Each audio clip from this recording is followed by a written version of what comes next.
A big thank you to Jero for sponsoring today's video on Patreon. Ulalek versus the Dragon, Zilortha, and Rurik Thar.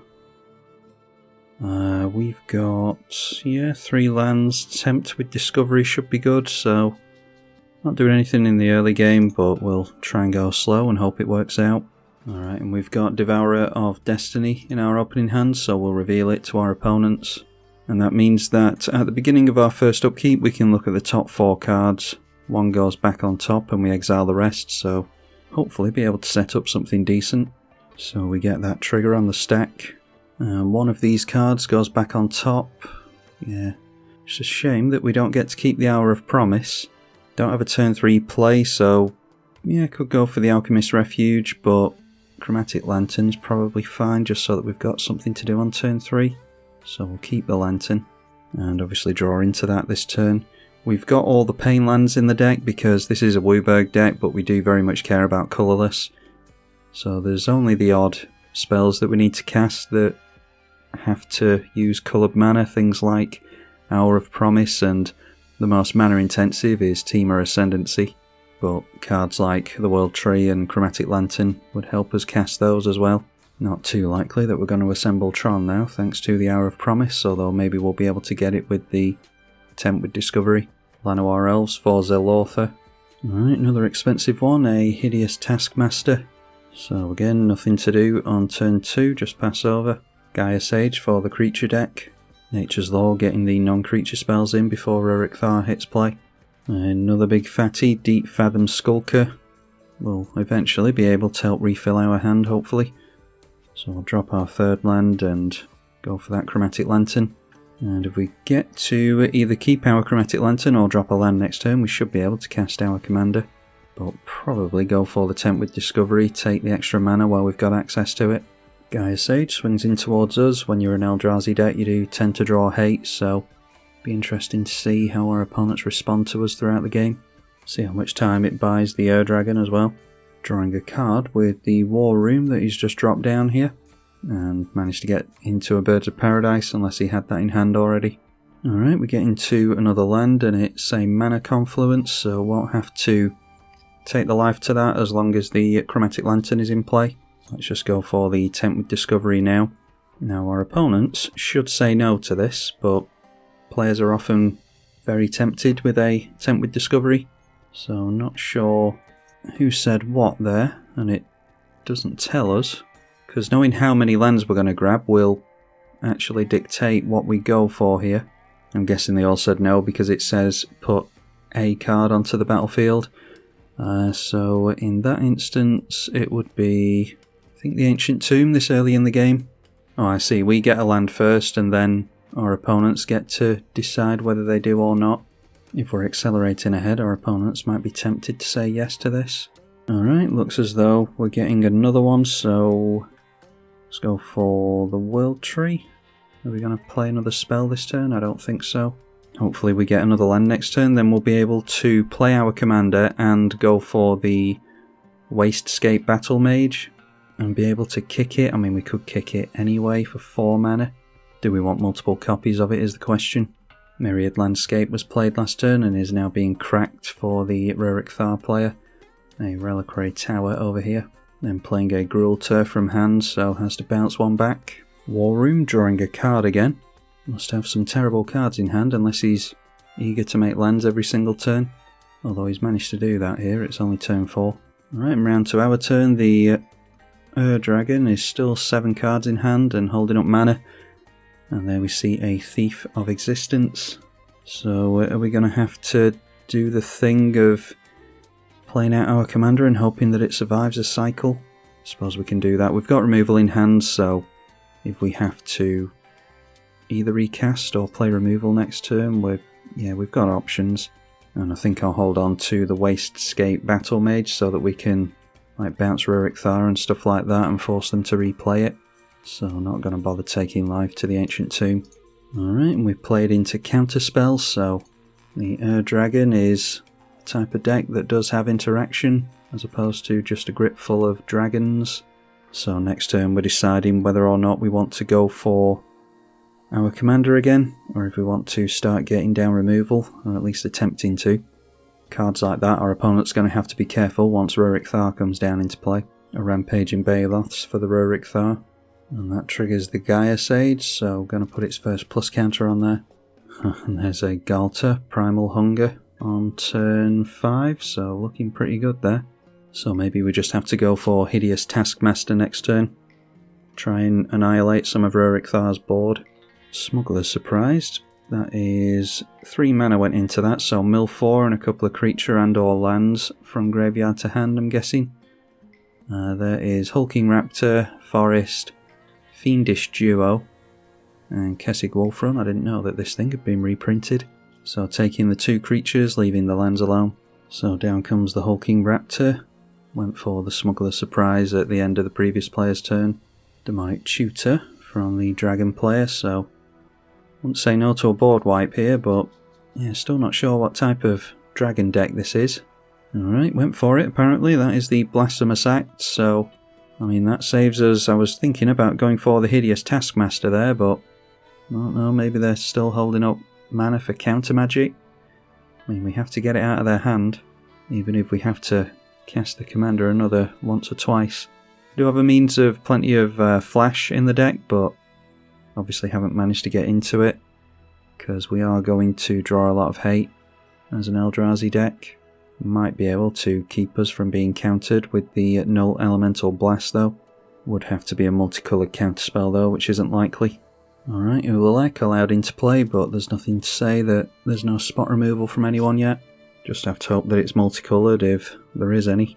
Also the question is, do we go Null Elemental Blast to counter the Ruric Thar or not? I mean, we've got a fistful of creatures, so maybe not, and we can always take the damage and blow it up with this if needs be. Well, down comes Ruric Thar. The Dragon player is holding up priority, but allowing it into play. Vorinclex for the other Gruul player, and goes after a couple of dual lands with the Vorinclex. See if we get another board wipe from the Ur Dragon now. Okay, that is a Tiamat. Could take control of that and swing in with it, I think. I'd take the Annihilators in over here and hurt the Dragon player anyway. Yeah, let's keep hold of the Null Elemental Blast. And I'm referring to the Hideous Taskmaster when I talk about the Annihilators, by the way. We'll get multiple copies of an Eldrazi into play at least that we can hopefully swing in with the Deep Fathom Skulker with, so yeah, we'll be able to draw some more cards that way. Alright, and we get into an Urza's Cave, our first Urza's card, which leaves us with 10 mana this turn. It'll be 7, 8, 9 mana to copy this, so we can hold up the Null Elemental Blast if we want to. There's Balefire Dragon, Nicol Bolas. Yeah, it seems to be more of a control-y build, so I really don't want to deal with that. Let's go for the Taskmaster. And then we made sure to hold up a couple of colourless pips for the commander. Hideous Taskmaster, we take the Tiamat, the Vorinclex, and Ruric Thar, of course. Oh, actually, I didn't leave up enough colourless mana at all, because now we can't go for the Null Elemental Blast. Oh well. We'll still make the copy here. Need to be careful with these lands. Could have kept the Urza's land untapped and tapped down the Mana Confluence instead. I'm just used to holding up lands that tap for multiple colours. Anyway, make a copy of the Hideous Taskmaster. And yeah, let's take out the Dragon player. They probably scoop to this. And it's Annihilator 1 5 times here, so just taking out their lands pretty much. But when we're looking at Demonic Tutors and plenty of control cards in the form of Balefire Dragons and the like, we can't leave them stuck around. Okay, so he's just disconnected instead of conceding, which is just going to drag the game out even further for the remaining players that are left. Alright, well he did disconnect and then eventually decided to come back, so still going to deal a heap of damage here. Yeah, still managing to knock him down to 5, which means he can't cast any non-creature spells into the Ruric Thar, or he's going to get the 6 damage dealt to him. Alright, and yeah, the guy is seeming pretty salty there. It's always the players that play control decks that get really angry. Well, there's an hour of devastation, so the board getting wiped anyway. That is 5 damage to each Planeswalker, not player, so doesn't take this guy out anyway. Put our commander back in the command zone again. And then threw down a Polukranos, which will be able to wipe the board as well if he's got enough mana. And Rurik Thar has to go in at us. The Vorinclex being transformed into the Saga. So mill 10, 2 creatures from amongst them onto the battlefield. And only managed to get 1 creature there. It's a good one though, Vaultborn Tyrant. Don't think I've seen this one played yet, even though I've put it in a few decks. Alright, and now this player finally decided to scoop, which he should have done in the first place. Alright, so we can take the 6 damage with Null Elemental Blast going onto the Rurik Thar, and then just cast the Devourer of Destiny to get rid of this thing. That'll put a 6-6 up against a 6-6, so maybe they don't swing in towards us. I think that's all we can do here. This is the issue with this commander, is that you don't get to keep it in play. So Rurik Thar going on the stack for the first time, dealing 6 damage. I suppose we can always go for the Wastegate Battle Mage. That would be 5 mana for this. We can exile the Saga, bounce the Vaultborn Tyrant, and then exile Polukranos with this. Yeah, that should be alright. Gives us some creatures so that we've got the option of the Skulker as well next turn. Oh, of course it's green, so it's non-creature, non-land. Alright, so shouldn't have cast the Thief of Existence apparently, but it still gets bodies into play for the Skulker, so we'll still go for the Battle Mage, do both the kickers, exile the Saga, bounce the Vaultborn, and we'll pass the turn at that. Maybe we'll be able to... we're still not going too crazy on the mana front. Don't think we'll be able to remove anything and get this down in order to guarantee that we get to swing through. Alright, Rurik Thar back into play again, followed by a Dragon Master Outcast, which will start triggering next turn. Wild Growth being cast into the Rurik Thar for 6 damage. Alright, Tooth and Nail, always a scary one, so taking 12 damage this turn. Alright, managed to get into Xenagos, so it's going to be able to give the Galter a +12/+12 buff, and that does have Trample, so no prizes for guessing where that's coming in. So yeah, Galter coming into play allowed our opponent to get the Vaultborn Tyrant and the Fiendish Duo into play from hand. I thought that this was the cost reducing Galter at first, but 3 green pips on this one. So a hasty 24/24 with Trample. And yep, comes into us. So don't think we can survive this, but I'll make the blocks anyway. It'll be 48 damage. Thanks to the double damage from the Fiend. And yeah, as much as people are looking forward to seeing Ulalek gameplay, I just think it's too hated because it's an Eldrazi deck and you get copies of Eldrazi and all that. The fact that you have to keep your commander in play and then cast massive creatures into it, as well as paying the extra in order to get the copies, it's yeah, I think it's too much to make it work really.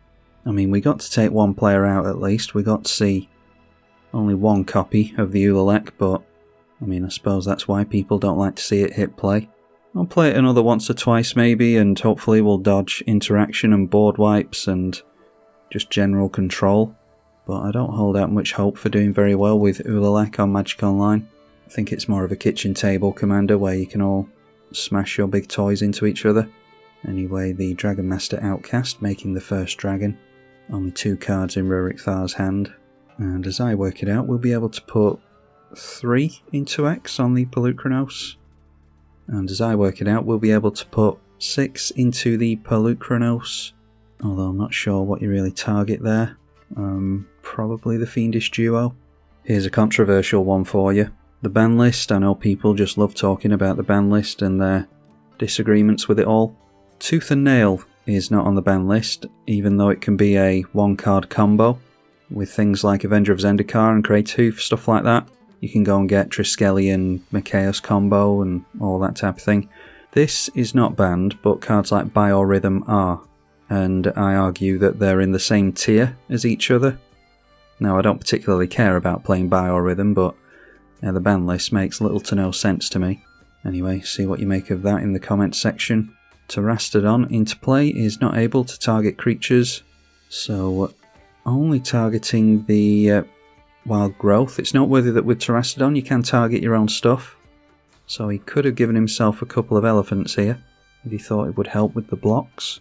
Okay, Rurik Thar swinging in. There is an indestructible god in the way, so not sure what the aim is here. The Fiendish Duo has first strike as well, so as a blocker it deals 10 damage. Just throwing the Xenagos in the way. So I'm guessing that's our opponent pretty much throwing in the towel here. Going straight through to combat. I think our opponent has it on the Galter with double damage alone. It's 48 damage, minus 9, 14, 15, 20. So he's got only 28 damage actually. But he can swing in with everything here. And he does decide to give our opponent a hard time with blocks. Alright, and in response to the blocks there is a great train heist, so an additional combat phase. I mean, I think the first combat phase will suffice, but...